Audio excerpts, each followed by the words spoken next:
Aujourd'hui, je teste la conduite semi-autonome Tesla dans Paris. Alors, est-ce que c'est flippant, stressant, rassurant? On va voir tout ça ensemble aujourd'hui dans la vidéo et surtout, j'ai envie de voir une chose. Est-ce que la voiture conduit mieux que moi ou pas? Tesla a ouvert il y a quelques jours la possibilité de tester la conduite semi-autonome supervisée, qu'on appelle également FSD. Et ça tombe plutôt bien parce qu'il y a 2 semaines, j'étais en Chine avec Xpeng et j'ai pu tester la conduite NJP. Donc c'est exactement la même chose, sauf que là-bas en Chine, j'ai pu conduire la voiture. Là, je serai seulement passager. Et si tu as loupé la vidéo, je t'invite à la regarder, elle s'affiche juste en haut à droite et tu verras, c'est super impressionnant. Et ce qui est hyper intéressant, c'est que j'ai 2 points de comparaison parce que là, les 2 marques, que ça soit Tesla ou Xpeng, utilisent vraiment 2 technologies différentes. Pour le coup, ici, Tesla va s'appuyer uniquement sur Tesla Vision, c'est-à-dire des caméras. Ici, pas de radar ni de capteur ultrason. Et derrière, vous avez une IA qui carbure pour pouvoir analyser toutes ces données. Et chez Xpeng, c'est différent parce que vous aurez des caméras, des radars et des capteurs. Et bien sûr, également une IA qui carbure à fond derrière pour tout analyser. Alors, je compare volontairement les deux parce qu'aujourd'hui sur le marché, Tesla et Xpeng sont clairement en avance par rapport à tout le monde. Comme vous avez pu le voir, 2 technologies différentes, mais également 2 prix différents. Parce que chez Tesla, c'est en option à 7 500 €. Vous pouvez prendre directement l'option via l'application. Et chez Xpeng, le gros avantage, c'est que c'est déjà prévu directement quand vous achetez le véhicule. Alors, le FSD est aujourd'hui déjà actif aux États-Unis, mais là, j'ai vraiment hâte de voir comment il se comporte en France avec nos petites routes serrées, les 2 roues, les trottinettes, voir comment il s'en sort dans les villes. Parce qu'aux États-Unis, tout ce qui va être code de la route, conditions de route sont complètement différentes. Et surtout, j'ai envie de voir comment se débrouille la voiture dans les ronds-points. Et ouais, parce qu'aujourd'hui, les ronds-points, déjà, en tant qu'être humain, en 2025, il y en a plein qui savent pas les prendre. Donc là, on va voir comment la voiture va se comporter dans des ronds-points avec différents cas de figure. Alors, est-ce que Tesla va faire mieux que nous? On va découvrir tout ça ensemble aujourd'hui. Avant qu'on attaque, pense bien sûr à t'abonner à la chaîne de WeLike. Ça fait plaisir, ça te prend une demi-seconde. Et surtout, ça aide énormément la chaîne pour sa crédibilité et pour pouvoir faire ce genre de test presse. Donc, merci à vous. Et si tu es intéressé par un véhicule Tesla, sache qu'aujourd'hui, je travaille chez Localize. On est courtier en leasing automobile et on est collaborateur privilégié, ce qui permet d'avoir des conditions tarifaires en location longue durée encore mieux que le site Tesla. Donc si ça t'intéresse, je te mets le lien juste en dessous en description. Et allez, on va tester maintenant tout ça. C'est parti. Me voilà à bord d'une Tesla Model 3, donc ça fait partie des dernières Model 3 sorties. On va commencer l'essai routier. Pour information, et pour pouvoir activer le FSD sur votre Tesla, si vous en avez déjà une, il faut que vous ayez le hardware 4, sinon ça ne fonctionnera pas. Au niveau des conditions de ce test, il fait gris. À peu près quel degré? Il fait 15 degrés, il ne pleut pas, les conditions sont relativement bonnes. Je vais vous montrer comment on planifie le trajet, comment on active également via l'écran le FSD, sachant que vous pouvez également l'activer depuis le raccourci que vous mettez sur le volant. Pour information, c'est un trajet que je vais moi choisir, comme ça il n'y aura pas dans les commentaires de oui mais c'est un parcours qui a été fait plusieurs fois, etc. La voiture connaît bien. Donc là je vais vraiment mettre un lieu au hasard et on va voir tout ça ensemble et surtout je vais vous faire part de mon ressenti. Comme j'ai dit dans l'introduction, j'ai testé la conduite NJP avec Xpeng en Chine où là c'était moi qui étais à son volant. Là aujourd'hui je ne peux pas conduire parce que c'est du FSD supervisé, donc c'est à dire qu'aujourd'hui on n'a pas la réglementation en France pour pouvoir conduire nous, mais ça devrait pas tarder d'arriver. Peut-être que ça arrivera d'ici 2026, on ne sait pas, mais en tout cas la réglementation bouge vite et j'espère que ça bougera dans le bon sens. Alors on va définir ensemble un itinéraire. Je vais sur la carte, je suis ici au Tesla Center de Saint-Ouen. Alors moi j'aimerais bien lui faire quand même des choses où elle est pas très à l'aise. Donc là on est ici à Saint-Ouen, je vais l'emmener par exemple, allez par ici, comme ça on va pouvoir voir s'il y a des ronds-points, on va pouvoir voir également le stationnement, comment elle se gare toute seule, etc. Allez, j'identifie ici le point, on y va. Pour information, vous allez ici dans autopilote et vous avez donc les 3 niveaux qui sont activés. J'ai mis la destination dans le GPS et là comme vous pouvez voir, vous avez ici le petit bouton Start FSD supervisé activé. La voiture est à l'arrêt, l'opérateur n'a pas du tout les mains sur le volant, c'est moi qui démarre la voiture. Et c'est parti.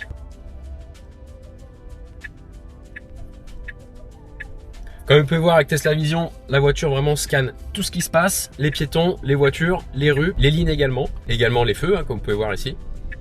Et moi ce qui m'impressionne avec cette technologie là, c'est qu'en fait c'est uniquement des caméras, il n'y a pas de radar. Donc je sais pas comment la voiture fait pour identifier par exemple un piéton là-bas qui est à 150 mètres, parce que même moi personnellement je le vois pas. En tout cas, déjà, premier tour de roue, la voiture conduit super bien, pas d'à-coups. On va voir, est-ce que c'est stressant, rassurant, est-ce que ça met en confiance? Pour l'instant, dès les premiers tours de roue, ça le fait. J'espère qu'on aura des cas de figure avec un peu des travaux, des cas un petit peu plus complexes, voir comment la voiture s'en sort. Et surtout, on va voir si, est-ce que cette voiture conduit mieux que moi ou pas. Là, comme vous pouvez voir, la fluidité, et c'est ça qui est incroyable chez Tesla.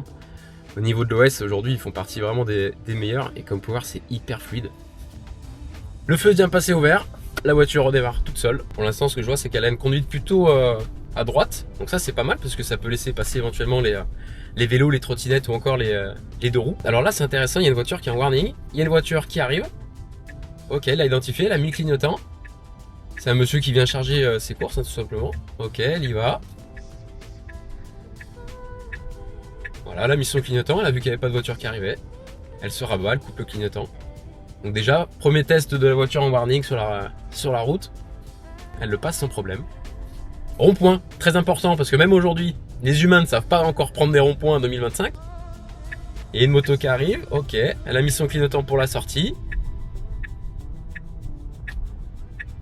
C'est impressionnant. Déjà, les premiers tours de roue, la confiance qu'on peut avoir dans le système. C'est vrai qu'en tant qu'être humain, des fois, quand on voit des situations, on y va pas, on sait pas trop, on dit est-ce que la voiture derrière elle arrive vite, pas vite. Là, ce qui est intéressant avec la voiture, c'est qu'elle calcule tout et elle sait si ça passe ou si ça passe pas. Pour l'instant, je dois vous dire que je suis quand même assez bluffé. L'association est quand même relativement proche de la conduite NGP là, que j'ai pu faire en Chine avec Xpeng. Et comme je disais, c'est vraiment deux technologies différentes. Et pour l'instant, les deux fonctionnent très bien. Alors là, on est dans un cas de figure où la voie, il y a des travaux devant comme vous pouvez voir. La voie se rétrécit, il y a un scooter qui est garé. Ok, ouais. Aucun problème pour la voiture. Alors là, il y a un monsieur qui a la porte ouverte. Elle vient se décaler légèrement pour laisser la place. Ah, elle l'a bien identifié. Et pour information, il faut savoir une chose, c'est que depuis qu'ils font les tests sur les FSD, aujourd'hui, ils ont récupéré plus de 10 milliards de kilomètres avec de la data. Et là, depuis qu'ils ont ouvert le système FSD il y a quelques jours en France, ça vient récolter de la data et on sait aujourd'hui, les Tesla communiquent entre elles. Donc plus il y a de voitures en circulation, plus les voitures vont être confrontées à des choses que nous on aura vécues. Ça va le mémoriser et ça va vraiment adapter chaque situation en fonction de ce que toutes ces voitures là en circulation auront vécu. Donc c'est quand même impressionnant. Plus il y aura de véhicules qui vont fonctionner avec ce système-là, plus il y aura de data, plus ça sera, on va dire, safe. Et aussi, plus il y aura de data selon les configurations des villes. Parce qu'effectivement, aujourd'hui, conduire aux États-Unis, conduire en France n'est pas du tout la même chose. Nous, on a beaucoup de ronds-points. Aux États-Unis, on n'a pas beaucoup. Donc chaque pays a ses spécificités, son code de la route. Et toutes ces datas-là vont permettre aux véhicules de répondre à toutes ces réglementations.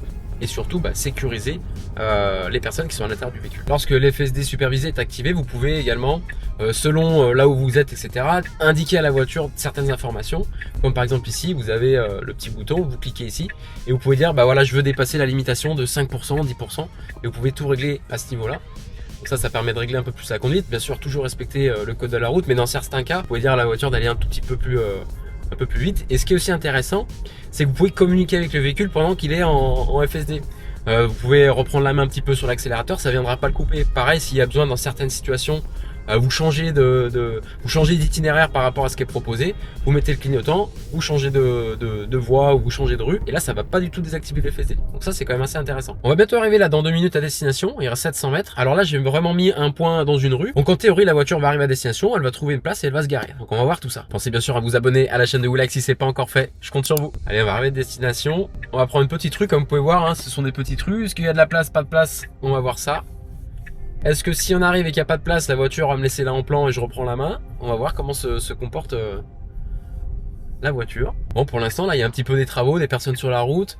Il y a eu des rétrécissements de voies et la voiture a super bien géré pour le moment. Alors, est-ce que je vais avoir des informations s'il n'y a pas de place? Est-ce qu'il faut que je reprenne la main ou est-ce qu'elle va me proposer un autre itinéraire? Là, c'est une voie qui est quand même assez étroite, à double sens. Pour l'instant, il y a un petit peu de place et encore là, il y a des entrées de bâtiments, on ne peut pas se garer. Alors, on va arriver au niveau du point. Ok, ça va initialiser une manœuvre. Ça va se mettre ici. Alors là, il y a une place payante au milieu de 2 interdictions de stationner. Ok. Ouais, donc là, la voiture, elle s'est mis un petit peu en warning. Alors elle s'est mis en position de sécurité, mais c'est vrai qu'elle s'est pas garée. Alors là, le superviseur de Tesla m'explique qu'effectivement, là aujourd'hui, la voiture a identifié le lieu, elle s'est mise en sécurité, donc je gênais personne. Et après, elle propose de reprendre la main parce que là, c'était quand même assez compliqué avec 2 sorties, interdiction de stationner, une place payante au milieu, il y avait un camion warning juste devant. Et donc là, la voiture a préféré dire je te laisse prendre la main et comme ça, au moins si la voiture se gare, etc., s'il y a un système d'amende, etc., après il n'y a pas la responsabilité de la voiture qui est mise en jeu. En tout cas, pour l'instant, ça fonctionne bien. Allez, là, on est arrivé à destination. On va retourner sur Saint-Ouen, hop, par ici. Là, il y a le Tesla Center à ce niveau-là. On va se mettre dans une rue en parallèle. Allez, on va se mettre ici. Je vais me mettre, par exemple, ici. Tac. Et allez, on y retourne. Là, j'ai 2 itinéraires. On va prendre le plus long. Il y a un peu plus de ronds-points. Allez, c'est parti. Pareil qu'à l'aller, je clique ici sur Start FSD. C'est parti. Ça a bien identifié qu'il n'y a pas de voiture qui arrivait. Et on est reparti pour un 2e tour. Pour l'instant, ce que je peux vous dire, c'est qu'elle conduit beaucoup mieux que certaines personnes. et potentiellement beaucoup mieux que moi. Parce que c'est vrai que quand on conduit en ville, etc., faut vraiment être à l'affût de partout. Et là, la voiture, bah, c'est celle qui s'occupe de faire tout ça. Pour l'instant, c'est quand même hyper rassurant, ça met en confiance et c'est pas du tout stressant, quoi. C'est vrai que là, pour le coup, niveau conditions, quand j'étais en Chine, c'était fin de journée, il faisait un peu nuit, c'était en plein rush, genre 19h. Il y avait beaucoup de trafic. Là, pour l'instant, on est dans des petites rues. Le comportement, je trouve, pour l'instant, il est quand même relativement similaire. Les deux technologies ont l'air de vraiment très bien fonctionner. Et c'est vrai qu'elle a un comportement vraiment très humain. C'est-à-dire que quand on a un stop, qu'elle redémarre, elle redémarre rapidement. Quand on est sur un feu rouge qui passe au vert, c'est pareil, elle démarre super vite. Il n'y a pas de lag, il n'y a pas de latence. Ça conduit comme un humain, hein, tout simplement. C'est là où on voit que les machines vont remplacer les humains.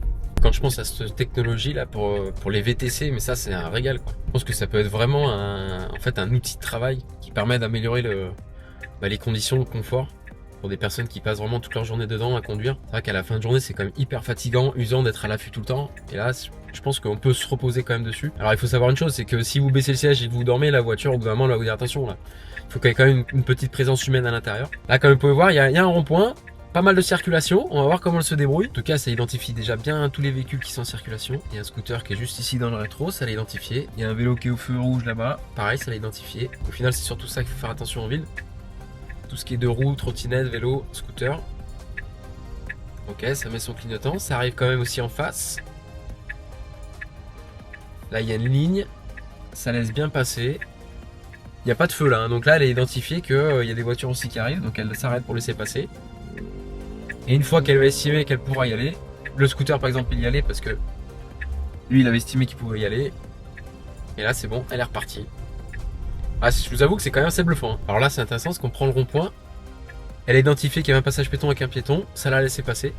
La lumière du piéton était verte. Donc elle a aussi un comportement on va dire très cordial, quoi. Parce que certaines voitures auraient pu aller forcer, etc. Et là non, elle laisse vraiment passer. Là il y a une voiture qui s'arrête juste devant nous parce qu'elle veut faire son créneau. Est-ce que ça avait identifié qu'elle fasse le créneau? Ouais. Alors là ça va, elle laisse un tout petit peu de place, mais ça le fait. Ok, elle se redéporte un tout petit peu pour dépasser. Ouais, vraiment très bon move de la part de la voiture. Et là à chaque fois qu'il y a une nouvelle directive, il y a un petit message qui dit voilà ce que la voiture va faire. Et vous savez exactement ce que va faire la voiture à quel moment. Là elle est sur la voie de droite, mais la voie de droite elle est réservée pour ceux qui tournent à droite. Hop, elle se remet ici au milieu, parce que nous on va tout droit. Et il faut savoir aussi, quand la voiture elle a des difficultés à voir par exemple des feux de signalisation, parce qu'il y a un camion qui bloque, etc. Mais elle sait qu'il y en a, mais elle sait pas où ça en est. Il y a un petit message qui dit veuillez reprendre la main parce que je sais pas ce qui se passe, pour pouvoir aider la voiture à avancer tout simplement. Parce que oui, on peut pas tout voir, hein, quand il y a des gros camions qui sont devant des feux, même pour nous en tant qu'humains, des fois on doit bouger la tête pour voir ce qui se passe. Et là la voiture dit j'ai besoin un petit peu d'aide. Est-ce que tu peux m'aider? Donc toujours dans cette relation de communication entre nous humains et la voiture. Et là je posais la question parce qu'on avait une certaine distance avec le véhicule de devant et la personne de chez Tesla m'expliquait que c'est pas comme sur l'autopilote où vous pouvez régler la distance avec la voiture devant, où là c'est vraiment la voiture qui va identifier à quelle distance elle doit être. Et selon le cas de figure, si c'est du centre-ville ou si c'est de l'autoroute ou de la campagne, etc. Et selon pays également, la distance ne sera pas du tout la même. Allez, la voiture doit faire une petite insertion. Hop, une voiture qui nous double. Non, ça va. Elle identifie bien. Toujours vraiment très safe. Il y a des piétons qui sont un peu trop sur le passage. Ouais, la voiture... Ok, en fait la voiture elle pouvait pas se déporter parce qu'il y avait un camion. Du coup elle a laissé passer les piétons. Il n'y a plus de piétons. Elle redémarre. Encore une fois, hein, la voiture est courtoise. Une voiture se gare, elle met son clignotant. Il y a quelqu'un qui nous dépassait. Ok, là il n'y a personne, elle y va. Encore un autre piéton, elle va laisser passer. Est-ce qu'elle laisse passer le deuxième? Oui. Là je peux vous dire qu'il y en a plein qui n'auraient pas laissé passer. Et au-delà de la conduite, ça veut dire que ça peut améliorer les conditions des piétons dans les villes. Et c'est vrai que dans certains pays, quand il y a des personnes qui sont passage piéton, les voitures s'arrêtent, etc. C'est vrai qu'à Paris c'est plus compliqué, hein, on a deux doigts de se faire couper en deux à chaque fois. Et là pour le coup, la voiture laisse passer. Ça c'est vraiment un très bon point. Là pareil, un autre passage piéton. Hop, ça laisse passer. Là pour le coup, quand j'avais fait le test en Chine, avec la conduite NGP, on était sur de la voie assez rapide, il y avait très peu de passages piétons, donc là pour le coup j'ai vraiment pas de point de comparaison. Ouais, je dois vous dire que c'est quand même assez bluffant et j'ai vraiment hâte que ça soit, que la réglementation se débloque, qu'on puisse tester ça déjà en tant que conducteur.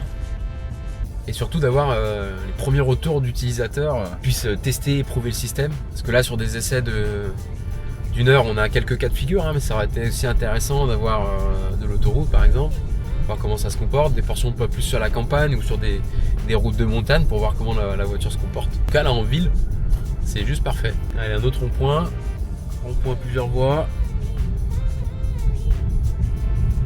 Là on va tout droit.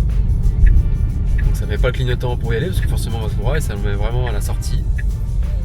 Pareil, le piéton passe, ça laisse passer et ça veut dire que là comme vous pouvez voir hein, le comportement de la voiture il est vraiment, il laisse passer les gens etc. Et si beaucoup de voitures fonctionnent avec cette technologie là, bah, ça veut dire qu'il y aura aussi beaucoup moins d'accidents dans les centres-villes. Ça c'est quand même assez énorme parce qu'aujourd'hui c'est vrai que des personnes malheureusement fauchées sur des passages piétons, il y en a beaucoup. Et cette technologie permettrait que ça n'arrive pas tout simplement. Et là aux États-Unis avec tous les tests qu'il y a eu etc, ils se sont rendus compte d'une chose, c'est quand vous avez des véhicules qui roulent avec le FSD, il y a 7 fois moins de chances d'avoir un accident où le véhicule est impliqué. Et vous avez même certaines compagnies d'assurance qui font des assurances moins chères lorsque le véhicule est équipé du système de pilote autonome. Ça c'est juste incroyable quand même. Alors là la voiture doit tourner à droite mais c'est un sens interdit. Ouais, elle a pas capté, en fait là c'était un quai et c'était la voie d'après. Alors là la situation était assez complexe mais ça allait prendre le sens interdit. Et petit point là que j'ai pu remarquer qui était différent par rapport à ce que j'ai testé en Chine, c'est que là la voiture quand elle est en pilote autonome on va dire, il n'y a aucune information externe sur le véhicule qui indique aux autres usagers de la route que la voiture est en conduite autonome. Alors que alors ça viendra peut-être avec la réglementation, hein, on ne le sait pas. Mais c'est vrai qu'en Chine, quand vous avez la voiture qui est en conduite autonome, vous avez des petites LED sous les rétroviseurs ou à l'arrière du véhicule qui indiquent aux autres utilisateurs que la voiture est en conduite autonome. Alors ça, peut-être que ça viendra avec la réglementation, il y a de fortes chances. Alors là, on arrive bientôt à destination. Est-ce qu'il va y avoir une place ou pas? On va être bien vigilant sur le message qu'elle va nous indiquer, s'il faut reprendre la main. Alors là, il y a de la place de partout. Ça devrait le faire. Ok. Alors là, ça me dit que ouais, ça met le clignotant, ça fait la manœuvre. Ok. Et là, pour le coup, je suis arrivé, il y avait de la place et elle se gare toute seule. Et là, il y a un petit message qui dit comment le conducteur est attentif pendant le FSD, donc là une forte concentration et qu'on était vraiment attentif à ce qui se passait autour. Ça y est, on vient de finir ce test. Comme vous avez pu le voir, c'était vraiment de la conduite en ville pure et dure. Il y a eu plusieurs cas de figure. La voiture a dans l'ensemble très bien réagi et comme je vous le disais, elle a surtout, moi ce qui m'a frappé, c'est le comportement très prudent, cordial. Vous avez vu, hein, ça a laissé passer tout le monde sur les passages piétons, etc. On s'est pas fait klaxonner. Donc la voiture réagit super bien. Et pour le coup, c'est vraiment pas du tout stressant. La voiture met en confiance. Là, personnellement, c'est comme la NGP que j'ai pu tester en Chine. Alors là, j'ai pas pu le conduire.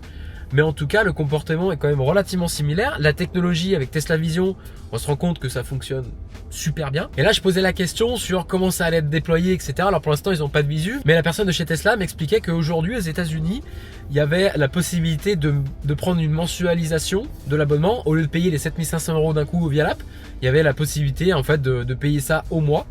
Donc ça, c'est une solution qui est intéressante. J'ai suggéré potentiellement, ça peut être intéressant aussi d'avoir genre un essai gratuit pendant une semaine avant de prendre sa décision. Donc là pour l'instant ils ont aucune visu de comment ça va sortir, comment ça va s'articuler. Mais en tout cas ce qui est sûr c'est que vous pouvez prendre l'option directement via l'application. C'est 7500 € et votre Tesla doit être équipé du hardware 4 pour pouvoir avoir la fonctionnalité du FSD. Et je vous propose maintenant qu'on se retrouve pour la conclusion de cette vidéo essai du FSD supervisé. Comme vous avez pu le voir, c'est complètement bluffant. C'est hyper rassurant, la voiture met en confiance et là vraiment, vous pouvez laisser faire la voiture et ça sera même mieux qu'un humain. Donc, est-ce qu'une voiture peut conduire mieux qu'un humain? J'ai envie de dire, avec ce que j'ai vécu aujourd'hui, je pense que oui. Dites-moi en dessous dans les commentaires si vous avez testé cette conduite autonome et si potentiellement c'est quelque chose qui vous intéresserait. Pensez bien sûr à vous abonner à la chaîne de WeLike et moi je vous dis à très bientôt pour une prochaine vidéo. Ciao!